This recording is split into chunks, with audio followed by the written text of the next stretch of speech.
கர்த்தருக்கு சோஸ்திரம். நான் ஒரு இந்து பிள்ளை தான் இருந்தாலும் கர்த்தரை நான் ரொம்ப நேசிக்கிறவன். எந்த நேரத்திலயுமே அவரை நினைச்சு எந்த காரியம் செஞ்சாலும் எனக்கு ஜெயமாகும்.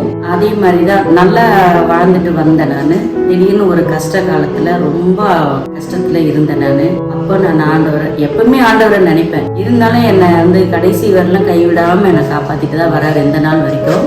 ஒரு 3 வருஷத்துக்கு முன்னாடி எங்க மேடம் ஓவி மேடம் கிட்ட நான் ஒர்க் பண்ணிட்டு இருந்தேன். நல்லா தான் இருந்தேன். அதுக்கப்புறம் இந்த கொரோனா காலம் வந்ததுனால நான் கொஞ்சம் நிக்க வேண்டியதா போயிடுச்சு. அதுக்கப்புறம் பாத்தீங்கன்னா கொஞ்சம் நல்லா இருந்தேன். மறுபடியும் என்னை கஷ்டங்கள் சூழ்ந்துருச்சு. மறுபடியும் நானு ரொம்ப கஷ்டப்பட்டேன். நானு அப்ப யோசிச்சேன். நானு மேடம் கிட்ட போனாலாவது நம்மளுக்கு நல்லா இருக்குமே, நம்மளா எப்படி போறதுன்னு நான் யோசிச்சேன். அது ஆண்டவரே என்னை மேடம் எப்படியாவது என்னை அங்க கூட்டிட்டு போய் விடுங்க மேடம் கிட்ட, அப்பதான் எனக்கும் ஒரு நல்ல வழி பிறக்கும் அப்படின்னு சொல்லிட்டு அவர்கிட்ட வேண்டி மறுநாளே எனக்கு மேடம் கிட்ட இருந்து அழைப்பு வந்தது. உடனே கர்த்தா உனக்கு சோஸ்திரம், ரொம்ப நன்றி என்ன மேடம் கிட்ட அனுப்புறதுக்காக ஜெபம் பண்ணிட்டு தான் நான் வந்தேன். இதுவே பெரிய சாட்சி. ஏன்னா நான் நினைச்சேன் கடவுள் மறுநாளே எனக்கு அந்த பாக்கியத்தை கொடுத்துட்டாரு. இப்ப மேடம் கிட்ட தான் மறுபடியும் நான் ஒர்க் பண்றேன்.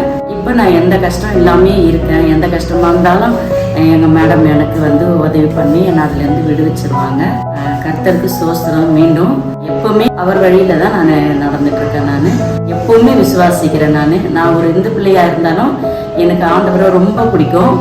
இப்பவும் அவருடைய என்னை உட்கார்ந்தாலும் எழுந்திரிச்சாலும் அவருடைய நாமம் தான் சொல்லி எழுந்திருப்பேன், உட்காருவேன். எந்த ஒரு காரியத்துக்கு போனாலும் ஆண்டவரே சோஸ்திரம், நீங்க தான் முன்னிருந்து செய்யணும்னு வேண்டிப்பேன்.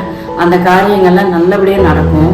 நானும் ரொம்ப நாளா நான் இந்த மாதிரி ஒரு தருணத்தை எதிர்பார்த்துட்டு இருந்தேன்.